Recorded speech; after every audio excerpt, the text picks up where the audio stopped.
পড়াশোনা লেখা, কয় ওয়াক্ত ফরজ সুন্নতের পার্থক্য, ওযু করার তরিকা, গোসল করার তরিকা, এগুলো ফরজ এলেম।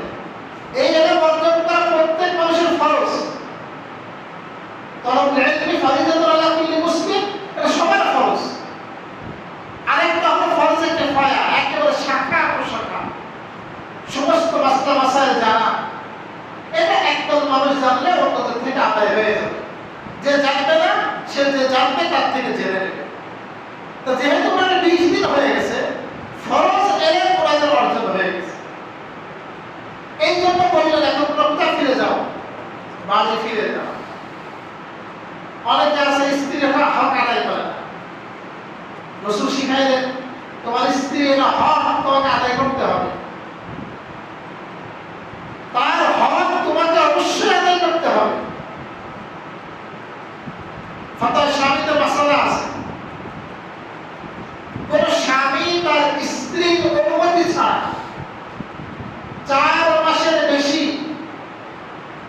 দূরে থাকা এটা জায়েজ নেই। 4 মাস অন্তত একবার সহবাস করতেই হবে। যদি মনে হয় যে আমি যদি 1 মাসের জন্য যাই কিন্তু আমার স্ত্রীর নিরাপত্তাহীনতা আছে, তখন অনুমতি নেই। স্ত্রী নিরাপদ রাখতে হবে, কোন প্রকার ক্ষতির আশঙ্কা থাকবে না, তখন আপনি তার অনুমতি ছাড়া 4 মাস পর্যন্ত যেতে পারবেন। আর অনুমতি ক্রমে এবং ক্ষতির আশঙ্কা নাই, তখন যতদিন বলে যায় ততদিন থাকা যাবে তার অনুমতি ক্রমে, সে যদি রাজি হয়। আর অনুমতি ছাড়া সর্বোচ্চ 4 মাস। ফাতাহ স্বামীতে এ বিষয়ে ওমর ফারুক রাদিয়াল্লাহু তাআলা আনহু একটা ঘটনা আছে। ওমর ফারুক রাদিয়াল্লাহু তাআলা আনহু যখন খলিফা, উনি রাত্রবেলায় বিভিন্ন জায়গায় যাওয়া আসা করতেন, প্রজাদের খোঁজ খবর নিতেন। তো দেখেন বাড়ির মধ্য থেকে আওয়াজ আসতেছে, এক মহিলা সে কবিতা আবৃত্তি করতেছে। যার মোটামুটি ভাবটা এরকম যে আমার যদি আল্লাহর ভয় না থাকতো তাহলে আমার ঘাট চতুর্দিক থেকে কাটতো। উনি তখন ওনার সাথে সৈন্যরা ছিল।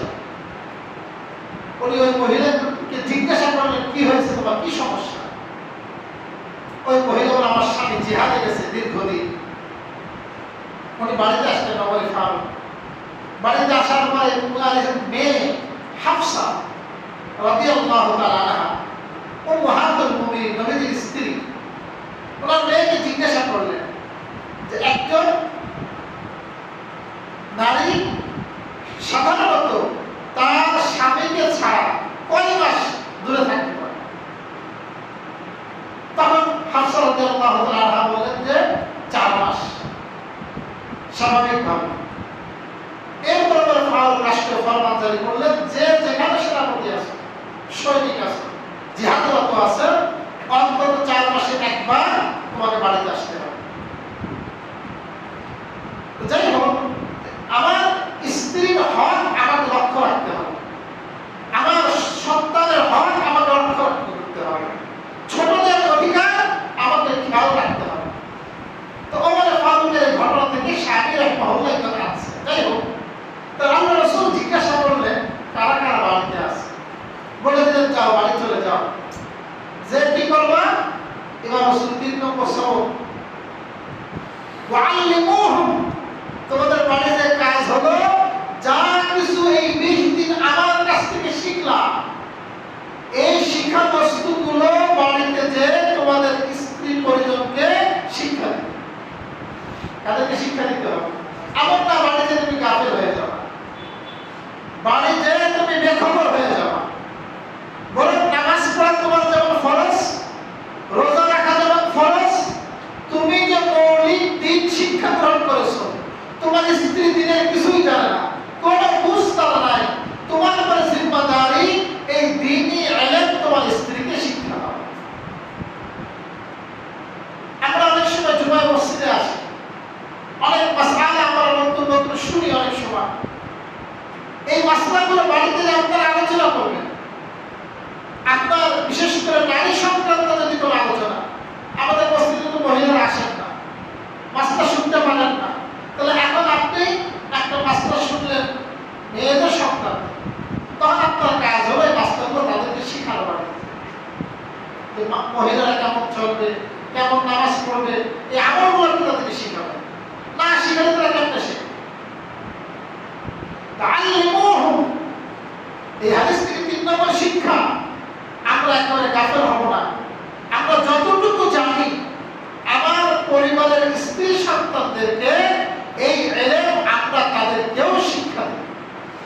3 নম্বর শিখলাম।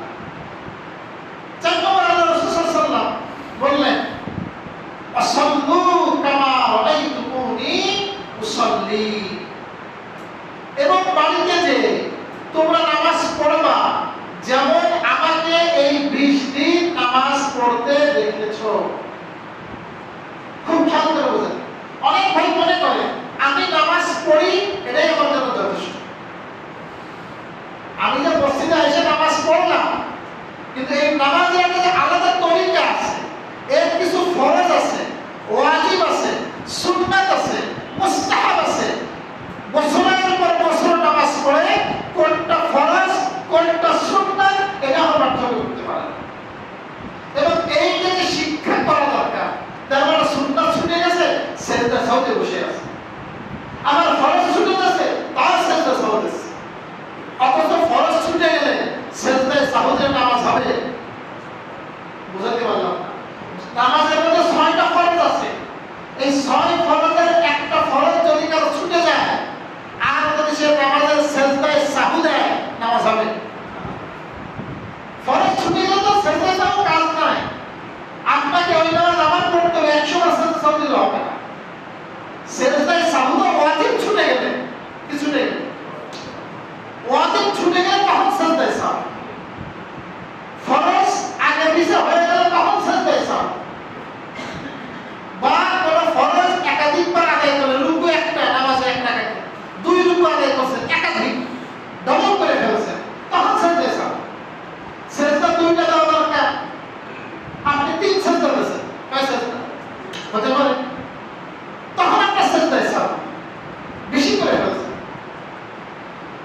কিন্তু আপনি ফরজ আদায় করলেন না, সেই জন্য সেজদা সাহু দিতে হবে। সুন্নাত ছুটে গেলে এর জন্য সেজদা সাহু লাগে না। এবার আপনার একটা সুন্নাত ছুটে গেছে আপনি সেজদা সাহু দিবেন। তাহলে অনেক ভাই এরকম আছে যে আমাকে নামাজ শিখে আদায় করতে হবে, এই প্রয়োজন উপলব্ধি করে না। আল্লাহ রাসূলকে বলেছেন আমি যেভাবে নামাজ পড়েছি এভাবে নামাজ পড়ো, এই প্রয়োজন তার কিন্তু নামাজ পড়তেছে, সে কিন্তু নামাজ আসতে আসতেছে। মুফতি শফি রাহিমাহুল্লাহ, ওনার নাম আমরা প্রায় শুনি, তাকু ইসমাইল সাহেবের আব্বা, উনি ভারতের দারুল দেওবন্দের প্রধান মুফতি ছিলেন। ওই জামানার সবচেয়ে বড় মাদ্রাসা, এখনো সবচেয়ে বড় মাদ্রাসা। এবং যখন পাকিস্তানে হিজরত করে যায়, গোটা পাকিস্তানে মুফতি আজম প্রধান মুফতি ছিলেন মুফতি শফি রহমাতুল্লাহ।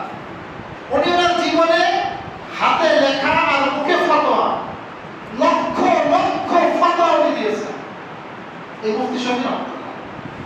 উনি বলেন আমি যে লক্ষ লক্ষ ফতোয়া দিয়েছি, মাঝে মধ্যে নামাজের মধ্যে এমন এমন বিষয় ঘটে যায়, এমন এমন সমস্যা দেখা দেয়, ওই সময় আমার করণীয় কি আমার বুঝে আসে না। আমার কিতাব দেখা লাগে, আমার কিতাব দেখে আমার চূড়ান্ত সিদ্ধান্ত যেতে হয়।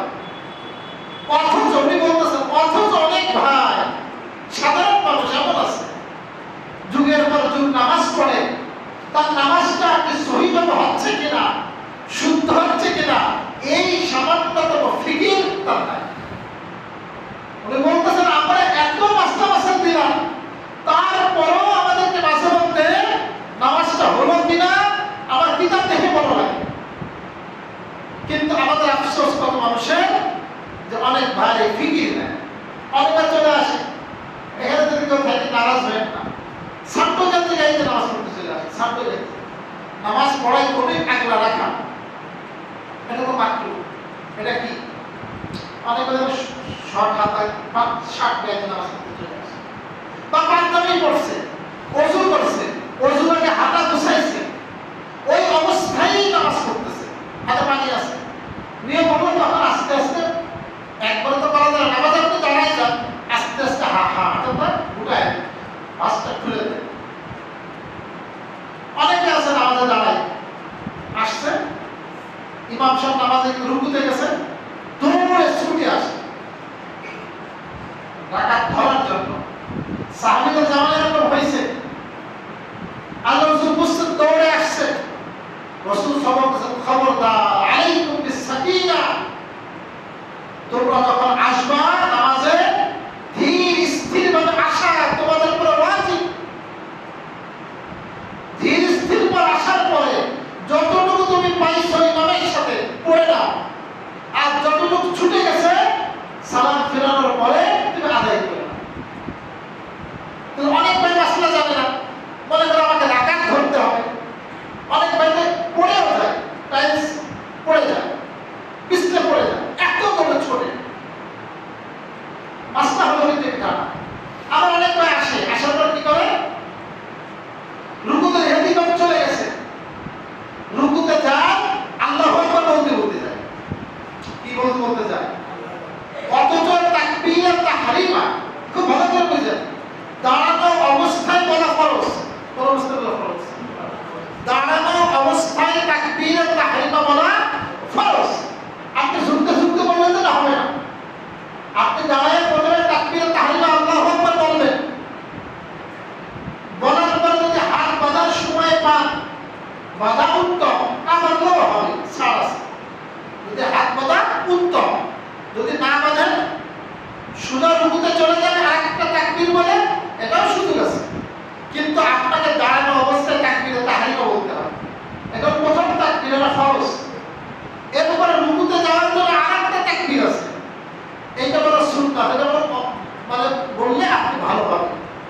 তো যদি ওই দ্বিতীয় তাকবীর কেউ না বলে ওটা নামাজ হবে, কিন্তু প্রথম তাকবীর না বলে কি নামাজ হবে? বা নিয়ম করলো রুকুর তাকবীর বলে রুকুতে যাওয়া, নিয়ম আপনি তাকবীর বলছেন একটা ঠিক আছে, কিন্তু আপনি ইরাদা করছেন রুকুর তাকবীর, এটা হইল না। আপনাকে দাঁড়ানো অবস্থায় তাকবীরে তাহরিমা বলতে হবে, এরপরে সম্ভব হলে হাত বাঁধতে হবে, এরপরে আরেকটা তাকবীর বলে রুকুতে যেতে হবে। এর মাসালা। এবার রুকুতে গেলেন, রুকুতে যাওয়ার পর দেখা গেল কি ইমাম সাহেব উঠে গেছেন। আপনি যে একবার সুবহান রাব্বিয়াল আযীম পড়তে পারেন, একবার পড়তে পারেন, অথচ একবার পড়তে হবে অন্তত পক্ষে। বা বলতে না পারেন ওই সময় পরিবার ইমামের সাথে রুকু অবস্থায় আপনার মিল থাকতে হবে। বলতে পারলে তো ভালো, যদি বলেননি তারপরেও একই সাথে ছিলেন তাহলে আপনার রুকু হবে। কিন্তু ইমাম উঠে গেল আর আপনি গেলেন এবং নিজে নিজে আপনি তাসবিহ পাঠ করে একা একা উঠলেন, এটা আপনার রাকাত গণ্য হবে না, ওই রাকাত কি হবে না। এটা তো মাসালা। আপনাকে এক তাসবিহ পরিমাণ ইমামের সাথে পেতে হবে। আবার আরেকটা মাসালা দেখেন, অনেকবার আসছে দেখি ইমাম সাহেব সেজদায় আছে, সেজদায়, তারপরে কি এখন তো সে মসজিদে এসে গেছে, তার দরকার ছিল তাকবীর তাহরিমা বলে সোজা সেজদায় চলে যাওয়া। ওই রাকাত গণ্য হবে না, কিন্তু সে সেজদা একটা করবে, সেজদায় চলে যাবে। একটা পারলে একটা করবে, দুইটা পারলে দুইটা করবে। কিন্তু অনেকে তখন দেরি করে এবং অপেক্ষা করে। অপেক্ষা করার পর ইমাম সাহেব যখন দ্বিতীয় রাকাতের জন্য দাঁড়ায়, ওঠে, এরপর ইমামের সাথে শরীক হয়। এটা তো এটা আপনাকে যেই অবস্থায় আপনি পাবেন সেই অবস্থায় ইমামের সাথে শরীক হয়ে যাবে। এবার অনেক ভয় আছে কি ইমামের সাথে তাসবিহ পাঠ করতেছে, ইমাম 3 তাসবিহ পাঠ করছে, ওনার হয়তো 1 তাসবিহ হয়েছে বা 2 তাসবিহ হয়েছে। এবার উনি কি করে, ওনার মতো 5 বার বা 7 বার তাসবিহ পাঠ করে। ইমাম কিন্তু দাঁড়ায় গেছে, সেজদায় চলে যাচ্ছে, ওনার রুকু শেষ হচ্ছে না বা ওনার সেজদা শেষ হচ্ছে না। উনি চিন্তা করছেন আমার 5 বার আমি পড়েই উঠবো। এটাও আমরা সুন্নতের খেলাফ। ইমামের আল্লাহ রাসূল বর্ণনা, ইযা কাব্বারাল ইমাম ফাকাব্বিরু, ইমাম যখন তাকবীর বলবে পরপর তোমাকে তাকবীর বলতে হবে। আপনি 1 তাসবিহ পরিমাণ যদি পেয়ে যান, ইমাম যদি আপনি 3 তাসবিহ পড়তে নাও পারেন, মাসলা হলো আপনাকে উঠে যেতে হবে। হ্যাঁ, আত্তাহিয়াতুর সময়, কিসের সময়? আত্তাহিয়াত পাঠ করতে হয় প্রথম বৈঠকে, শেষ বৈঠকে। তখন আপনার আত্তাহিয়াত শেষ হয়নি, তখন আপনাকে আত্তাহিয়াত শেষ করে উঠতে হবে। এটা আত্তাহিয়াত মাসলা।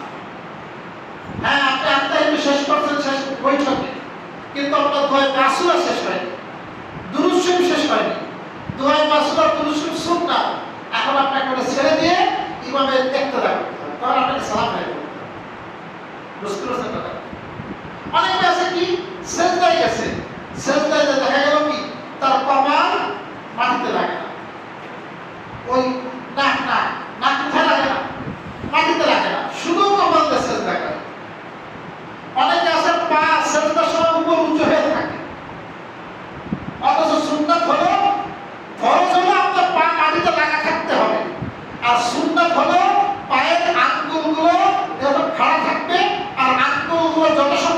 মুখোমুখি থাকবে, আঙ্গুলগুলো যথাসম্ভব থাকবে, উভয় পা খাড়া থাকবে, আর আঙ্গুলগুলো যথাসম্ভব এইভাবে ভাঁজ করা থাকবে। আবার যখন আপনি বসবেন, বসার সময় সুন্নাত হলো বাম পায়ের উপরে বসবেন, ডান পা খাড়া করে দিবেন, আর আঙ্গুলগুলো যথাসম্ভব কেবলমুখী থাকবে। অনেক ভাই কি করে দুই পায়ের উপরে বসে, অনেক ভাই পায়ের উপরে বসে। দুই পায়ের উপরে বসা কি সুন্নাত? সুন্নাত হলো এক পায়ের উপরে বসা, এক পা খাড়া রাখা। অনেক ভাই দুই পায়ে বিছায় দেয়, অনেক ভাই দুই পায়ের উপরে বসে, পায়ের উপরে বসে। হ্যাঁ, কারণ বাজু ওজন তার রাস্তা নেই, ওটা আলাদা কথা। কিন্তু যদি আপনি অসুস্থ না হন, মুমূর্ষ না হন, তাহলে এই সুন্নাত আপনাকে মেনে চলতে হবে, এগুলো অনুসরণ করতে হবে। অনেক ব্যাপারে এক রাকাত আমরা ছুটে গেছে, এক রাকাত নামাজে এক রাকাত ছুটে গেছে। এখন কি করে ইমাম সাহেব একদিকে সালাম ফেরাতে পারে না, তার আগে তার উঠা সারা উঠে বলে না, আপনি করতে পারবেন না। আপনার মাসলা হলো দুই দিকে ইমাম সালাম ফিরাবে, এরপর আপনি উপরে উঠবেন, তাকবীর করে এটা হলো মাসলা। একদিকে ফিরলাম, আপনি চলে গেলেন উপরে, এটা তো করা যাবে না। দুই দিকে ফেরার পরে এরপরে আপনি উপরে উঠবেন।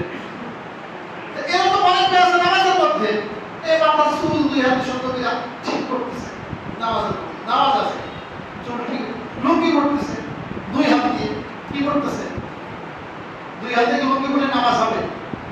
নামাজ আমলে কাফির দ্বারা নষ্ট হয়ে যায়। আমলে কাফির মানে দূর থেকে একজন ব্যক্তি দেখলে বুঝবে যে আপনি করে নামাজে নেয়, আপনি কিসে নেয়। এক্ষেত্রে মৌলিক মাসালা হলো আপনি দুই হাতে কিছু কাজ করলে নামাজ নষ্ট হয়ে যায়। কয় হাতে? তিন তাকবীর পরিমাণ সময় বা তার থেকে কিছু বেশি এক হাতে করলে নামাজ নষ্ট হয়ে যায়। আপনার চুলকাতি আছে তিন তাকবীর বেশি। কয় তাকবীর বেশি? তিন তাকবীর মানে সুবহান রাব্বিয়াল আ'লা, সুবহান রাব্বিয়াল আ'লা, সুবহান রাব্বিয়াল আ'লা, এগুলো তিন তাকবীর। এই তিন তাকবীর পড়তে যতটুকু সময় লাগে এর থেকেও বেশি সময় চুলকাচ্ছে এক নাগারে, তাহলে আপনার নামাজ নষ্ট হয়ে যাবে। আপনার তিন তাকবীর কবে যখন কোথাও চুলকায় নেবেন, তখন এটা জায়েজ। মোবাইল আসছে, ফোন বেজে উঠছে, একেবারে বের করে দিয়ে আপনি মোটামুটি কেরাতেছে পরে ধরে সুন্দর করে আপনি এরপর বন্ধ করলেন, এতে লেগে গেল তিন তাকবীর বেশি, তাহলে নামাজ নষ্ট হয়ে যাবে। হ্যাঁ, আপনি তিন তাকবীর সময় কমের মধ্যে আপনি বন্ধ করে দেন, আপনার কিছুই সমস্যা, নামাজ হয়ে যাবে। নামাজ পড়তে গেলে টুপি পড়ে গেছে, আপনি এক হাতে টুপি তুলে নেন, বুঝলেন, তাহলে আপনার কোনো সমস্যা নেই। কিন্তু তিন তাকবীর এটা লক্ষ্য রাখতে হবে না। এরকম নামাজের কত শত মাসালা আছে, হাজারো মাসালা আছে, এইগুলো আমাদেরকে অর্জন করতে হবে এবং রাসূলের তরিকা মোতাবেক নামাজ পড়তে হবে। আসলাম নামাজে এইভাবে দাঁড়ানো, এই যে মাথা করতে কি দাঁড়াইছে, নামাজের সুন্দর তরিকা আছে না? আপনি সুন্দরভাবে দাঁড়াবেন, আপনার পাটা থাকবে কেন্দ্রমুখী, কোনমুখী? কেন্দ্রমুখী, আপনার পা থাকবে কেন্দ্র। যখন আপনি হাত উঁচু করবেন, কান বরাবর উঁচু করবেন, এই বৃদ্ধাঙ্গুলি কান বরাবর যাবে, হাতের পাতাটা কেন্দ্রমুখী থাকবে, নাভির নিচে হাত বাঁধবেন, এরপরে আপনি সানা করবেন, সূরা ফাতিহা পড়বেন, সূরা পড়বেন যখন একাকী নামাজ পড়বেন। এইগুলো হলো নামাজের মাসালা। আমার দাঁড়ানোর মধ্যেও একটা ভদ্রতা আছে। অনেক সময় দেখা যায় একজন নামাজে দাঁড়াইছে, পরে একজন আসে কি করে, তার থেকে নিরাপদ দূরত্ব বজায় রেখে দাঁড়ায়, মানে এক দিকে দুই দিকে ফাঁকা, তার পাশে দাঁড়াবে, সে তার স্ট্যাটাসের সাথে যাচ্ছে না, এটা হয়তো সে মনে করতেছে, কিন্তু আমাকে তো দাঁড়াতে হবে। রাসূলের স্পষ্ট নির্দেশ, আসাদুল খালাল, ফাঁকা জায়গা পূরণ করে দেওয়া এবং মুতাকারিবুন, একবারে কাছাকাছি দাঁড়ানো। এই জন্য আপনাকে কোনো ফাঁকা জায়গা পূরণ করে দাঁড়াতে হবে। এই যে আমাদের দেখা গেছে, আমাদের জুমার দিন আমাদের লোক বেশি হয়ে যাওয়ার কারণে আমরা কাতার আরেকটা বৃদ্ধি করা হয়েছে, আমরা বুড়ো দাগে এখানে নামাজ পড়ি, আর অন্য সময় কালো দাগে পড়ি। তা কালো দাগটা একটু মোটা করে দিয়ে হয়ে যাওয়ার কারণে অনেকে সামনে দাঁড়ায়, একটা পিছনে দাঁড়ায়। এই নিতে হয়, তবে আমরা পিছনে যাবো না, সামনে যাবো। সাধারণত আমরা বলি যে পিছনের দিকে লক্ষ্য রেখে যাবো। আপনি যখন নামাজে দাঁড়াবেন, নামাজ কাটাটা যেন সোজা হচ্ছে, ফাঁকা যেন পূর্ণ না থাকে, এবং রসুলের সুন্নাত মোতাবেক করার চেষ্টা করা। তো রসুল বলেন বাড়ি যাও, সমস্যা নাই, কিন্তু বাড়ি যায় নামাজ পড়বা কেমন? কামা রাআইতুমুনি উসাল্লি, যেমন আমাকে নামাজ পড়তে দেখেছো। নামাজ শুধু পড়লে হবে না, কাজের তরিকা মোতাবেক পড়তে হবে।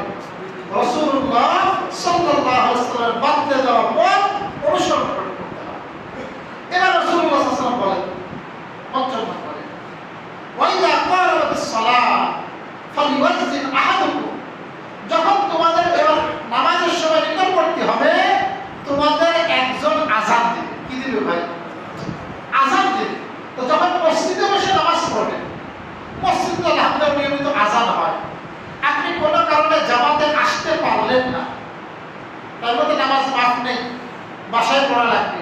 এই বাসায় পড়ার আগে তখন কিন্তু সুন্নাত হলো আযান ইকামত দিয়ে নামাজ পড়া। কি পড়া? আপনি একা একাই আযান দেবেন, একা একাই ইকামত দেবেন ফরজের আগে, এবার একা একাই ফরজটা পড়বেন। যদিও কেউ যদি না দেয়, আযানও দেয়নি, ইকামতও দেয়নি, শুধু ফরজ পড়ছে, তার নামাজ আদায় হয়ে যাবে। কিন্তু সুন্নাত হলো, উত্তম হলো যে আপনি বাড়িতে একাকী নামাজ পড়ার সময়ও আযান দেবেন। কি দেবেন? হাদিসের মধ্যে আসছে, যখন কোনো ব্যক্তি আযান দেয়, এরকম একাকী নামাজ পড়ার সময় ফাঁকা জায়গা, আপনি মনে করতেছেন আযান দেওয়ার উদ্দেশ্য তো মুসল্লি জমা করা, এখন তো মুসল্লি আর কেউ জমা হবে না, সবার তো নামাজ হয়ে গেছে, আমি তো একাই করতে হবে, তাহলে আযান দেবো কেন? রাসূলুল্লাহ সাল্লাল্লাহু আলাইহি ওয়াসাল্লাম হাদিস আসছে, যখন কোনো ব্যক্তি এভাবে আযান দিয়ে নামাজ পড়ে, আল্লাহ পাক তার পিছনে বিশাল একদল ফেরেশতা মুক্তি হিসেবে পাঠায়। সুবহানাল্লাহ। মা লা ইয়ারাও, যা সে দেখতে পায় না, আমি দেখতে পাই না, কিন্তু ফেরেশতারা আছে। আর আযান দিলে আরেকটা লাভ হলো, রাসূলুল্লাহ সাল্লাল্লাহু আলাইহি ওয়াসাল্লাম বলেন, কোনো ব্যক্তি যখন আযান দেয়, তখন তার আওয়াজ যতদূর যায়, এই সব এলাকা, সমস্ত পাথর, সমস্ত বস্তু ওই ব্যক্তির জন্য কিয়ামতের ময়দানে সাক্ষ্য দেবে। তা আপনি তো সবসময় মসজিদে আযান দেওয়ার সুযোগ হচ্ছে না, আপনি এই সুযোগ পেলে আযান দেবেন। রাসূল বলেন, মানুষ যদি জানতো আযান দেওয়ার কত সওয়াব এবং প্রথম কাতারে নামাজ পড়ার কত সওয়াব, এরপর লটারি না করে তো উপায় পাইতো না, তাহলে লটারি করতো, লটারি করে হলেও তারা প্রথম কাতার এবং আযান দেওয়ার জন্য তারা অগ্রসর। আর অসংখ্য হাদিস আছে আযান দেওয়া। আমাদের আযান একাকি পড়লেও আযান দেওয়া কিন্তু সুন্নাত। রাসূল বলেন আযান দেওয়া একজন, এরপর কি বলেন? ওয়াল ইয়াউমুকুম আকবারুকুম, তোমাদের মধ্যে যে সবচেয়ে বড় সে যেন ইমামতি করে। তোমাদের মধ্যে সবচেয়ে বড় সেখানে কি করে? এই হাদিসে আল্লাহ রাসূল বড়দেরকে সম্মান করা, বড়দেরকে কি করা? সম্মান করা, যারা বয়োজ্যেষ্ঠ। এই ব্যাপারে রাসূলের আরো হাদিস আছে। এই যে সাহাবীগুলো আসছিলেন, এরা 20 দিন নবীজির কাছে ছিলেন।